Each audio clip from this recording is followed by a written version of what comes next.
안녕하십니까.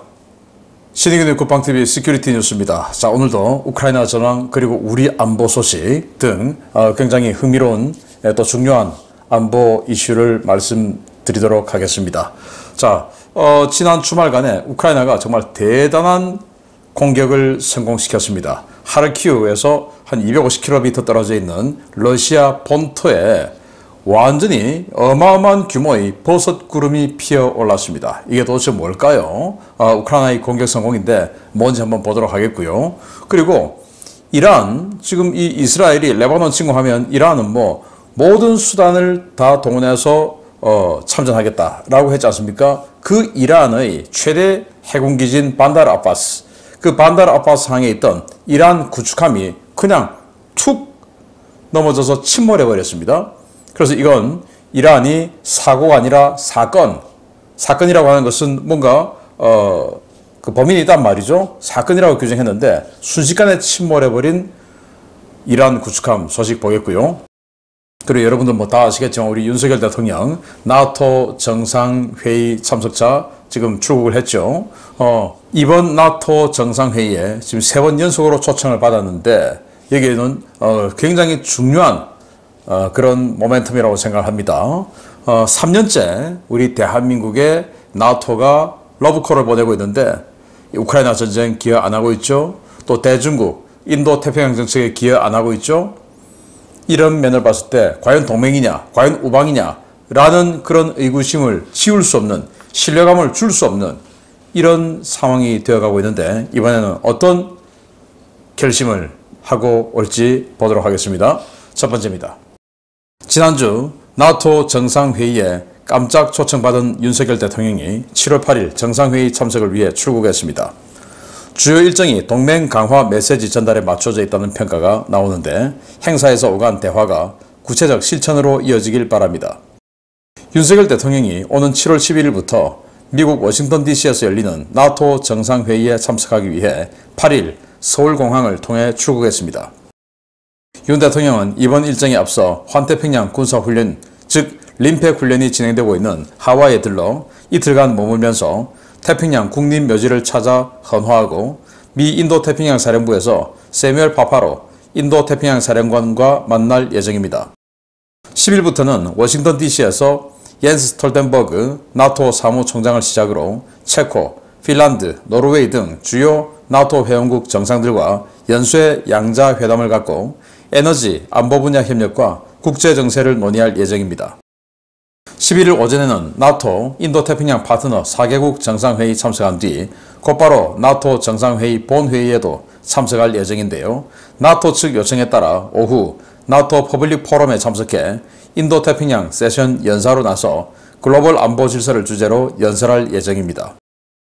이번 일정은 한미동맹 강화, 나토 등 우방국과의 협력 강화 메시지를 대외적으로 천명하는 데 초점이 맞춰져 있는데요.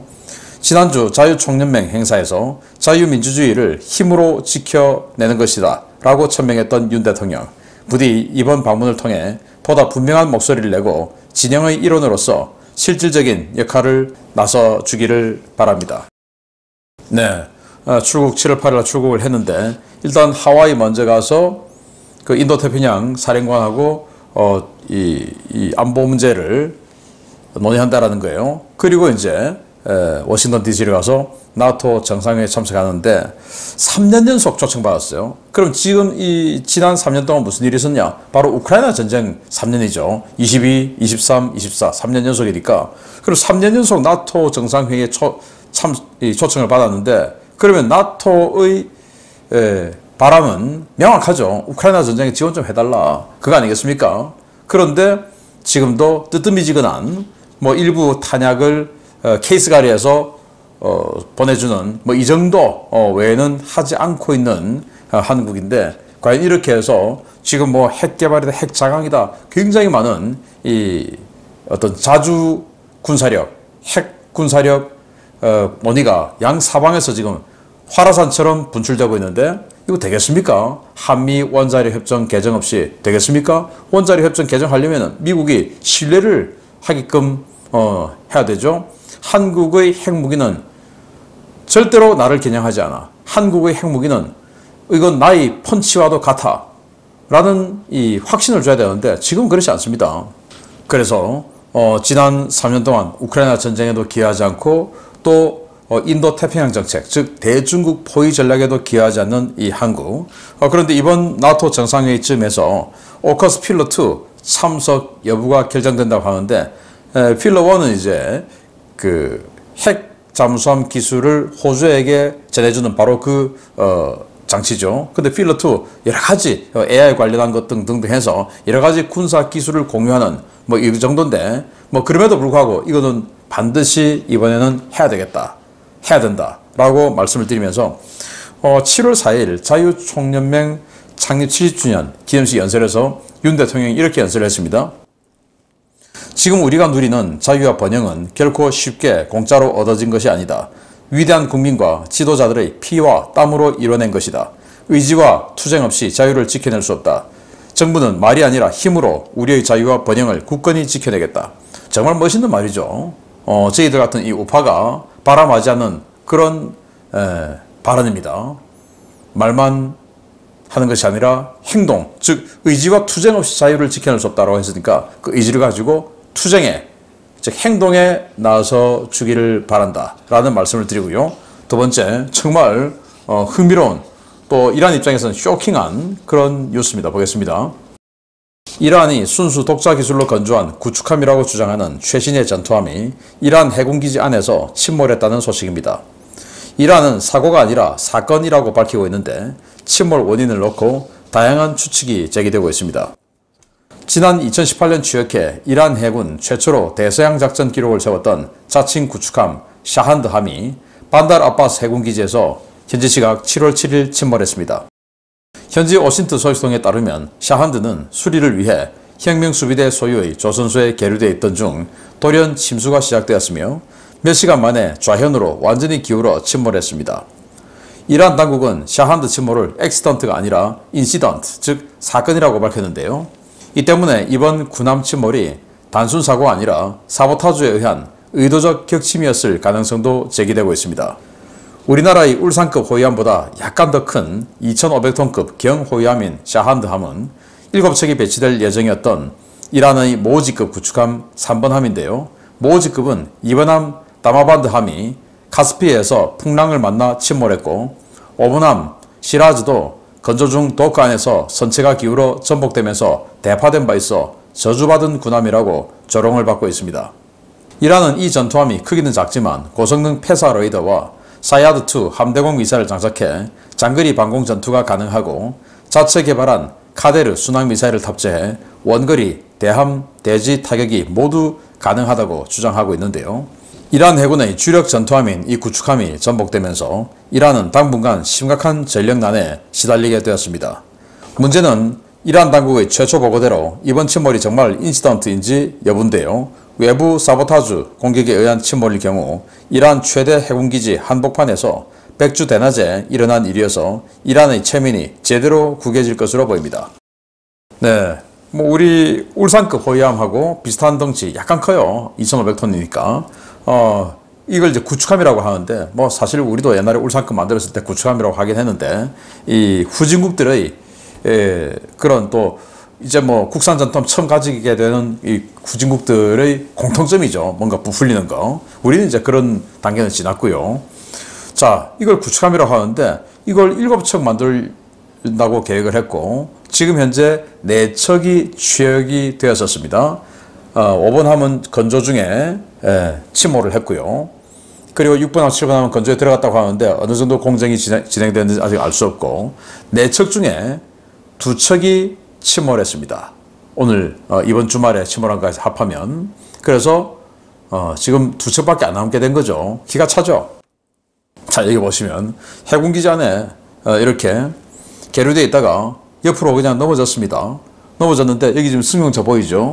이 승용차. 그리고 이 까만 옷 입은 사람, 까만 바지, 흰색 상의, 이 사람 그대로 있습니다. 이게 순식간에 바닷속으로 들어가요. 이거 완전히 지금 이제 다 들어갔죠. 이 까만 바지, 흰 티셔츠 아직도 있죠. 이 승용차 그대로 있죠. 그래서 이거 보면 그냥 순식간에 들어간 걸 알 수가 있고, 자, 그러면 군함이라는 게 격실이 다 이렇게 격벽이 다 돼 있고 격실이 다 돼 있는데 어떻게 이렇게 한 방에 이렇게 침몰할 수 있을까? 이건 뭐 완전히 쪼개진 것처럼 들어가 버렸죠. 그래서 자, 이건 일요일이기 때문에, 주말이기 때문에 이 두 명이 사망했습니다. 아마 당직자였겠죠. 당직자를 제외한 다른 승조원들은 휴일을 즐기러 나가고 없었을 것이고, 또 수리 중이었기 때문에 더욱나 더 그랬을 것이고, 그런데 군기가 빠져 있으니까 반드시 채워놓아야 할 격실, 이런 것들에 대한 안전장치가 안 돼 있고 수리 중이니까 그 격실이 다 열려있는 상황에서 어떤 치명적인 곳에 구멍이 난 상태죠. 그러면 이제 물이 쫙 들어와서 격실이 다 열려있으니까 싹 물이 퍼져나가고, 그래서 이제 이렇게 순식간에 침몰해버린 것이 아닌가라고 생각하는데요. 자, 그러면 이란이 지금 이게 처음이냐? 아니에요. 아까 원고에서 말씀드렸던 것처럼 사전에 이 똑같은 이 클래스가 두 번이 되어 있습니다. 카스피에서 2018년에 있었던 일인데, 이번함이에요. 이 폭풍이 불었고 그 폭풍이 밀려와서 이렇게 방파제에 부딪히면서 부딪힌 쪽에 파공이 대거 생기고, 그리고는 침몰해 버렸습니다. 꺼지지도 못했어요. 많은 사상자가 발생했습니다. 그래서 2018년도에 이렇게 이미 한번 이 군함이 침몰한 적이 있는데, 이번 2024년도에 수리하러 들어갔다가 침몰을 해버렸습니다. 이번에 침몰한 이 샤한드함은 2018년에 취역을 했어요. 이 배가 침몰하고 나서 취역을 한 배예요. 그런데 불과 6년 만에 침몰해버린 겁니다. 6년이면 완전히 3배죠. 완전 3배입니다. 그런데 침몰해버린 거예요. 그럼 이것만 있냐? 아니에요. 자, 이건 조선소에서 건조 중이었어요. 오번함인데 21년도에 또 침몰했어요. 건조 중이고 진수식을 했습니다. 그리고는 의장공사 중인데 침몰해버렸어요. 그래서 이건 건졌어요. 건져서 지금 3년 지났는데 아직도 수리 중에 있습니다. 언제 될지 모르죠. 자, 이란이 이런 식으로 사고가 많이 난다. 이것은 그들의 건조기술 부족, 그리고 그들의 군기 부족, 여러 가지 이 어떤 FM 같은 이런 그 교본 부족 등 여러 문제가 중첩되지 않았나라고 생각하고, 그들이 구축함이라고 부르는 이 나름 강력한 타격력을 가졌다고 주장하는 이 군함이 4척을 취역을 시켰는데 2척밖에 안 남았다, 이제. 그리고 5척 취역해야 되는데 이렇게 지금 침몰해서 5척 언제 될지 요원하다라는 이런 이란의 상황이고요. 자, 정말 놀라운 버섯 구름이 러시아 본토에서 치솟아 올랐습니다. 보겠습니다. 우크라이나군이 러시아 본토의 비밀 무기 저장 시설을 드론으로 공습해 해당 시설은 물론 반경 수 킬로미터 범위를 그야말로 초토화시켰다는 소식입니다. 주민들은 핵무기가 터진 줄 알았다며 놀란 가슴을 쓸어내렸는데, 가뜩이나 탄약 부족에 시달리던 러시아군, 갈수록 태산인 상황이 되었습니다. 우크라이나군이 현지 시각 7월 7일 오전 하르키우에서 약 250km 떨어진 러시아 본토 보로네시주 세르게이프카 마을 외곽의 탄약고를 드론으로 공습해 시설 전체를 날려버렸다고 현지 오신트 속성들이 현지 시각 7월 7일 리포트했습니다. 이번 작전은 우크라이나 보안국 SBU가 실시한 것으로 알려졌는데요. SBU는 하르키우 전선에 탄약을 공급하는 비밀 탄약창이 있다는 사실을 파악하고 장거리 자폭 드론 공격을 감행했습니다. 이번 공습은 해가 뜬 후 실시되었고, 이 때문에 러시아군도 드론의 접근을 파악했는데요. 러시아군이 대공포를 총동원해 드론 요격에 나섰음에도 불구하고 탄약창은 드론 공격을 피하지 못했습니다. 알렉산드르 구셰프 보로네시 주지사는 러시아군이 모든 드론을 요격했지만 잔해 중 일부가 탄약창에 떨어지면서 약간의 폭발이 발생한 것이라고 주장했는데요. 현지 주민들은 이것이 거짓말이라며 탄약창에 여러 대의 드론이 명중했다고 지적했습니다. 드론에 피격된 건물들은 연쇄 유폭을 일으키며 엄청난 버섯 구름을 만들어내는데요. 이곳에는 이스칸데르 미사일은 물론 지대공 미사일, 포병 포탄과 로켓탄, 소화기 탄약 등 하르키우 공세에 사용될 대량의 탄약이 저장되어 있었습니다.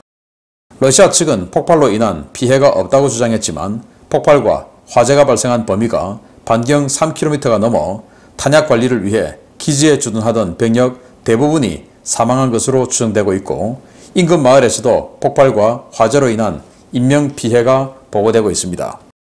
이번 공격은 최근 실시된 우크라이나군의 러시아 탄약 저장시설 타격 작전 중 가장 성공적인 것으로 평가되고 있는데요. 이번 탄약창 파괴로 러시아군의 하르키우 전선 활동이 크게 위축될 것으로 기대됩니다. 네, 이렇게 지금 버섯 구름이 피어오르고 있는데요. 자, 얼마나 크게 폭발이 일어나냐 한번 동영상 보시면요. 네, 이렇게 버섯 구름이 피어오르는 상황에서 저기 막 불꽃놀이 같은 이 유폭이 파파파박 또 튀어나오고 있죠. 이게 그냥 드론 잔해 요격했는데 그 요격한 드론 잔해가 떨어져서 나오는 정도 수준입니까? 아니죠. 완전히 그냥 이 탄약창 하나가 초토화 되어버린 겁니다. 자, 그리고 그들은 이 러시아 주지사는 날아오는 드론을 다 요격했다라고 하지만 지금 드론 날아가는 것도 동영상 보시겠습니다. 윙 소리를 내면서 지금 날아가죠. 네, 저렇게 해서 상당수를 요격한 건 맞지만 많은 드론을 날려보내면서 이 엄청난 탄약창을 타격하는 데 성공했다라는 건데요. 어디냐? 하르키우 북동쪽으로 250km 떨어진 이곳입니다. 여기를 이제 때려버린 거예요. 여기는 당연히 하르키우 전선 그리고 쿠판스크 전선 뭐 등등 뭐 이런 쪽으로 양쪽으로 탄약을 공급하는 그런 탄약창이 되겠죠. 여기를 날려버렸으니 이 루안스크 북부 전선 그리고 하르키우 전선 아주 심대한 보급 부족에 시달리게 되겠다. 화력 부족에 시달리게 되겠다라는 상황이고, 자, 얼마나 크게 화재가 났냐면 여기 빨간색 블록 하나가 있습니다. 요게 500m짜리입니다. 가로 세로 500m짜리.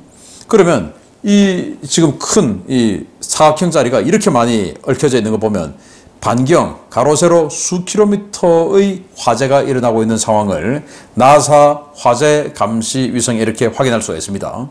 이 정도로 크게 화재가 났다. 그냥 탄약창 다 사라진 거다. 그러면 그래서 최근에 우크라이나가 러시아 본토 또는 중심 후방에 전선 후방에 있는 중심 지역에 있는 이 탄약고 타격 작전 중 가장 성공적인 작전이었다라고 평가가 될 정도인데, 우크라이나군이 지금 러시아군이 사실은 지금 굉장히 강한 대공세에 준하는 그런 공세를 하고 있는데, 그럼에도 불구하고 이런 체력을 몇 집을 떨어뜨리는 이런 후방 타격 작전을 계속 성공함으로써 우크라이나가 계속 화력 우위를 지켜나갈 수 있게 되었다라는 말씀을 드리면서 계속 좋은 소식을, 좋은 성과를 우리에게 알려주길 기대하면서 계속 알려드립니다. 마치겠습니다. 감사합니다.